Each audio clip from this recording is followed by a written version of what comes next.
So my boys and I were watching Happy Gilmore last night, and there is this character. There's two characters. There's Shooter McGavin in it. So it's set on a there's this guy who's Adam Sandler. He's Happy Gilmore.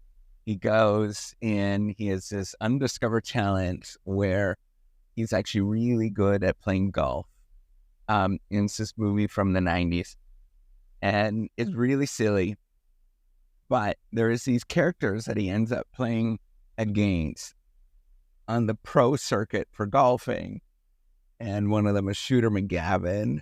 And then another one is this guy. I don't think they ever say his name, but he's very supportive and encourages. And he's talking about flow and energy. And at the time, I remember thinking in my head when I watched this years ago, when I originally watched this years ago, I thought, like, man, this is kind of corny.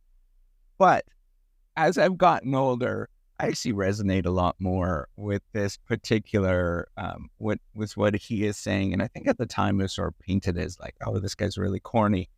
But I think the guy had a better idea of what to do in terms of supporting people, right? And thinking about, there's a simple word or simple few words that I've learned that just like, man, it just gets you to the core every time. And I'm proud of you. Hearing those words are transformative inside, because you look at it and you think in your head, that's easy to say, but when you hear it on the other side after you've been working for a long time, and when you don't hear it typically in our culture and what we end up doing, it just means so much. And I want you to understand that it's just it's a mentorship skill. It's a it's a parenting thing. It's like so much of just hearing that, because it's reaffirming. I think that the challenging thing that we miss out is we don't reaffirm other people's struggles. And we don't say like, hey, you're actually worthwhile. I recognize what you're going through. It's not like this. It's a powerful thing, right? Where you all of a sudden sort of see this. And I grew up with, I love my parents, all of that kind of stuff, but they were very, very old fashioned, conservative, and of a completely different era.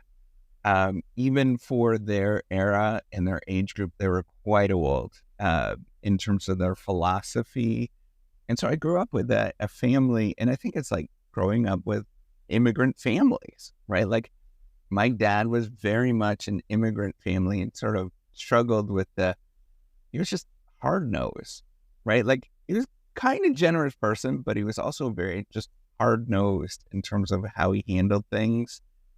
And part of that is it's a struggle, right? Like you grow up in another culture where you don't speak the language, and the whole thing is a struggle of growing up. And so that's burnt into you where you're just like, and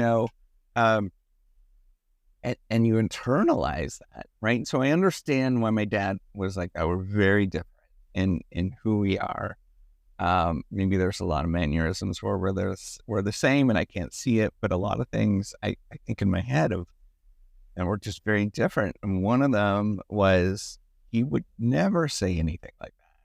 He would never sort of acknowledge the fact, and I feel it right now, acknowledge the fact that, he loved me. There was one time I looked in his eyes, and it was at his deathbed. So he passed away 20 years ago, and it was at his deathbed. And I looked in his eyes, and I just saw utter weakness in him. And that was the one time, and I didn't know what to say. There was just so much cognitive dissonance, and it's emotional. There's just so much cognitive dissonance in my head. He looked at me and asked, why am I so weak? Um, and I couldn't answer him. And it's because why it was so hard. Um, yeah, why it was so hard was because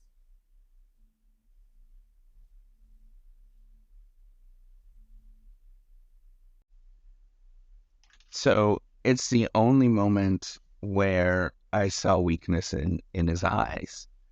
Um, and that really, really hit me in terms of, you know, I just always saw that he was just this very strong um man, and it stuck with me for years. And I just always saw that he was just a very strong person inside, that was relatively unforgiving, with who he was. I was always really intimidated of my dad. Um, I just scared of him ultimately, which I think is common. There's nothing wrong with that. But that's where I wanted to say is that in a lot of the world around us, this is where I want to come back to. In a lot of world around us, we don't hear those things like "I'm proud of you."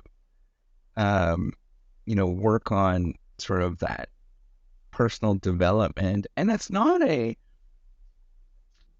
It's instead of this is the thing, right? So instead of a way that people might say this, or game theorists might say this, is instead of thinking in terms of a zero sum game in life where you're competing against other people, and if you take one thing from somebody, somebody else loses, you think in terms of a game against nature. And you think about how you realize that everybody is just playing a game against nature, and it's all tough for everybody. And everybody is struggling at all stages.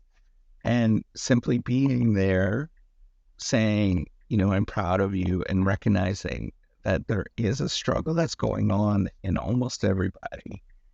Um, the hard-nosed people, they're never going to really sort of open up to that stuff. I look back now, I mean, this is after with a lot of maturity. My dad was just struggling with a lot of things, right? Like dealing with that growing up, but being a, complete immigrant and can't speak the language. This is just, World War II. People were not nice, against foreigners. And, like that's a tough life, right? Like that is a tough life. And I want everybody to recognize that we're all facing our struggles inside.